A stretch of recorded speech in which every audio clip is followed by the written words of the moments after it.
I understand that a lot of the attention is being rightly drawn to the headlining matchup between Tony Ferguson and Justin Gaethje for the interim title this weekend, but as much as that fight is fantastic, and as much as the entire spectacle of seeing this event go ahead during this time is fantastic, I can't help but shake the notion that the most interesting fight on the card for me, as a fan, is the co-main event for the bantamweight title between Dominick Cruz and Henry Cejudo. I'm not going to deny that this fight is ridiculous, that its very existence is ridiculous. I'm not even going to get into the fact that Jose Aldo would have actually gotten the title shot had he not been forced to pull out due to this global pandemic. But based on what we're actually getting, based on the two guys who are going to step into the cage on Saturday night, hopefully, this fight is absolutely riddled with unknowns. The redemptive tale of Dominick Cruz, or I mean, I say redemptive like he's done something wrong, but the comeback, you know what I'm talking about, the comeback of Dominick Cruz, the one that saw him stripped of his title after a string of injuries that would have floored most athletes.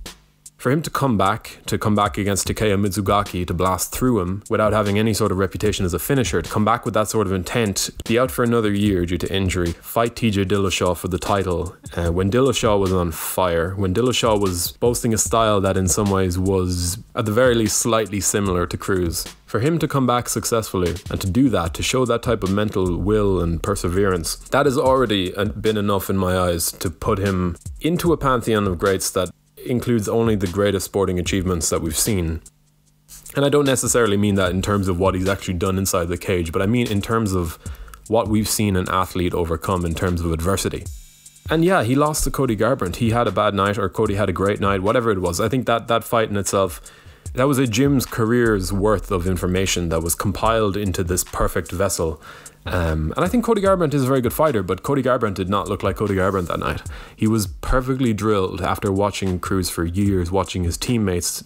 That was a fantastic win, don't get me wrong, and a bad night for Cruz, a frustrating night for Cruz. But with him now set to return against Henry Cejudo, yeah, it's a strange pick. For sure. I mean, look, I wouldn't have given him the title shot. You've got Peter Yan, you've got Aljamain Sterling, Corey Sandhagen.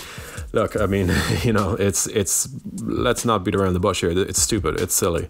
But it's the fight we're getting, so we're going to address it based on the fact that it's actually going to happen this weekend. But in Dominick Cruz, we're looking at someone who's already managed to beat insurmountable odds once before. And I'm a huge fan of drawing these narratives out and really kind of, you know, getting to grips with them as I'm looking forward to a fight. And with Dominick Cruz, the fact that he has shown himself to be on that pantheon of greats in terms of overcoming adversity as an athlete, what happens if he wins? Like, Henry Cejudo is without a doubt one of the greatest combat sports athletes of all time. I mean, he's an Olympic gold medalist, I don't know if you heard, but also a two-weight world champion in the UFC. I've been so high on Cejudo for so long, and I think ever since I saw him defeat Wilson Hayes after being pretty much embarrassed by Demetrius Johnson the first time at UFC 197, I think, he rebounded. He lost to Joseph Benavidez in a close fight, but after that, he came back fighting Wilson Hayes, and he adopted a karate style, and it just he showed so many improvements in areas that he clearly had his shortcomings in before. At that point in time, to do that against Mighty Mouse was a career-defining victory in itself. But I remember when I saw him beat Wilson Hayes like that, and then go on to beat Johnson, and I didn't pick him against Demetrius Johnson. I've been high on him for a while, but I didn't pick him outright. You know, I'm working as an MMA writer. I do my MMA predictions every time there was an event, and I picked against Cejudo. I still pegged him for greatness, but I picked against him against Johnson, and he went out there and he surprised me, and he surprised everyone else. But what I will say is that when TJ Dillashaw dropped down, I was the only, as far as I could tell, I was the only media member who picked Henry Cejudo to knock him out in the first round. And I'm not going to claim that I knew that was going to happen, but based around TJ Dillashaw's cut down to 125 pounds, the fact that he'd already been knocked out by a flyweight in John Dodson, and Henry's ability to bounce in with that right-hand shot, in that kind of Conor McGregor-esque style, I picked him to flatten him in one of the opening exchanges. It's by far and away the prediction that I'm proudest of to date. From there, the Marlon Moraes fight was another tremendous example of the type of man this is. The type of adversity that this man can overcome, the type of adjustments that this man can make, you know, to have that level of intelligence under pressure. That's the type of skill that you learn through those years on the wrestling mats, through those years in Olympic training programs. Like, this is a high-level athlete with a bulletproof mind. coming up against someone who mirrors him in some ways, at a different point of his career. But a lot of people do not like Henry Cejudo. You know, I can safely say that I've learned to separate Henry Cejudo, the athlete, from the king of cringe.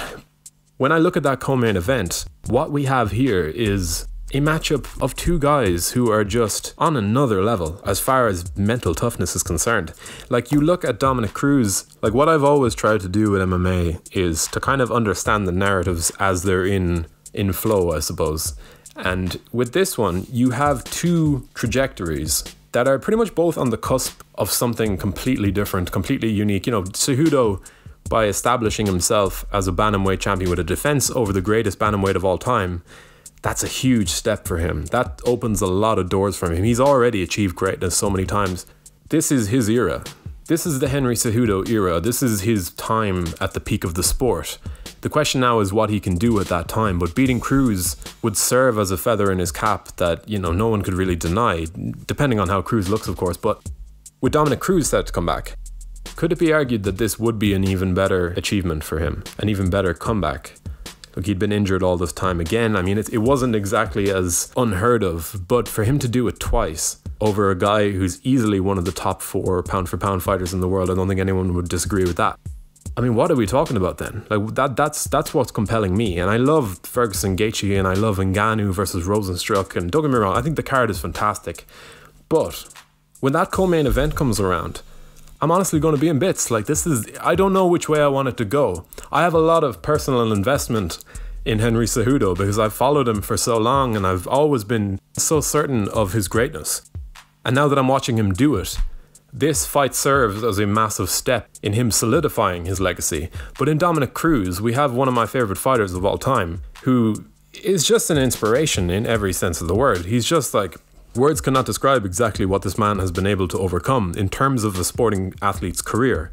To have that all taken away from him at the height of his powers, and then to rebound from that in the way that he did, beating the competition in a new era in TJ Dillashaw, who is technically speaking that TJ Dillashaw is one of the best fighters we've ever seen. Like Cruz, he was an innovator, but he had a violent edge to him. He had the finishing ability that had perhaps eluded Cruz. But if you put a gun in my head right now, I'm picking Cejudo. I'm going to pick Cejudo with my MMA writer's hat on, based on what we know, based on what I can ascertain from these guys' careers and where they are right now. Cejudo's in the form of his life on one of the best 3-fight streaks we've seen in some time.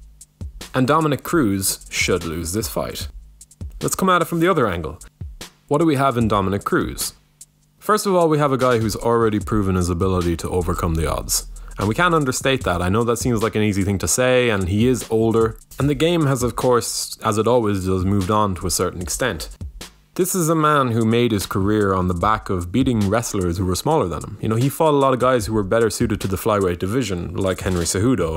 And I know that Henry Cejudo makes a phenomenal bantamweight. And I think that he will continue to make a phenomenal bantamweight from here on out, or at least a better bantamweight than he would a flyweight. I think he's a bit undersized for this division, but I think he's got enough in his skill set to be able to overcome some of the physical shortcomings that come from his frame. But Dominick Cruz is built for guys like this. He might have been built for these guys maybe 6 years ago, but he's still that guy. Or I suppose that's what the question is. But as much as I would pick Henry Cejudo outright if I had to, let's not forget who Dominick Cruz is. Let's not forget that he's one of the greatest innovators that the sport has ever known. That the man is pretty much impossible to prepare for unless you know his movement patterns inside out. Like, the guys at Team Alpha Male did a fantastic job eventually, after so many of their guys lost out against him several times. Eventually they did figure him out. You know, it really did look like it. Cody seemed to know what he was doing in there, outside of just running on instincts. You know, they had figured something out about Cruz. That fight took place, that was UFC 207. That fight was, 3 years ago? And Cruz has been injured, but Cruz has been preparing for fights as well. And look, he hasn't had a loss at that level since Uriah Faber bet him over a decade ago. And I think that in looking at this fight, a lot of people are maybe underrating Cruz's ability to make adjustments. Even at this point in his career, as soon as the analysis starts, people say, Dominick Cruz, he's injury prone. Dominick Cruz, mindset. Dominick Cruz, what fantastic movement. That's what people go to. But Why not come at it from the angle of, well, what did Dominick Cruz learn last time? What did Dominick Cruz, the innovator, learn that he needs to address this time around? And it's been 3 years. And yeah, sure, his physical shortcomings have been a major issue, and he might not look the same. He might have lost that step.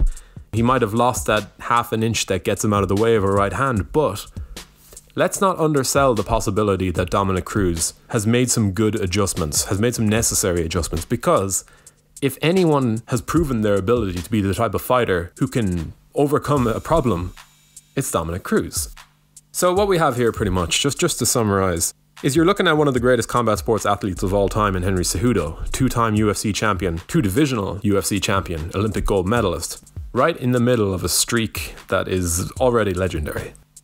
And opposite him, we have Dominick Cruz, who has the opportunity to make one of, if not the single greatest sporting comeback of all time, in a fight where we don't know what to expect. We don't know what we're going to see. A lot of people have an idea of what they're going to see when it comes to Dominick Cruz specifically, but let's be real here, we don't. None of us do, and we don't know how these two guys are going to match up. And while that might become apparent as soon as the fight begins, when we see how they look, I just cannot deny the fact that while it's a stupid fight, while the fact that Cruz is getting a title fight is a bit silly, I am so excited for it. This is what you want from a championship bout. At its very core, fighting is about addressing the unknowns and us getting the answers to them in the most brutal scenarios possible. Why do people like watching Mayweather-McGregor? For the most part, I mean, we knew what was going to happen, but we couldn't help but shake that feeling that just in case anything happens out of the ordinary, this is the same, but on an even greater level, because there's so many questions that I cannot put my writer's hat on and claim to know what's going to happen on a technical level. I mean, I can talk about how these guys match up. I could talk about how I feel maybe this fight is going to go, but I'd be doing this fight a disservice by simply looking at it from this angle. Yeah, so those are my thoughts on the UFC 249 co-main event. Obviously a fantastic card from top to bottom. The UFC have sneakily upped the volume of proven finishers. You know, I don't know what the stats are exactly, but you look down this card, you've got guys who are just pretty much shoo-ins to get some sort of violent finish. I'm really looking forward to the card, in particular this co-main event. So as always, if you enjoyed the content, you want to see more of it, be sure to like the video and hit subscribe. Thank you for watching.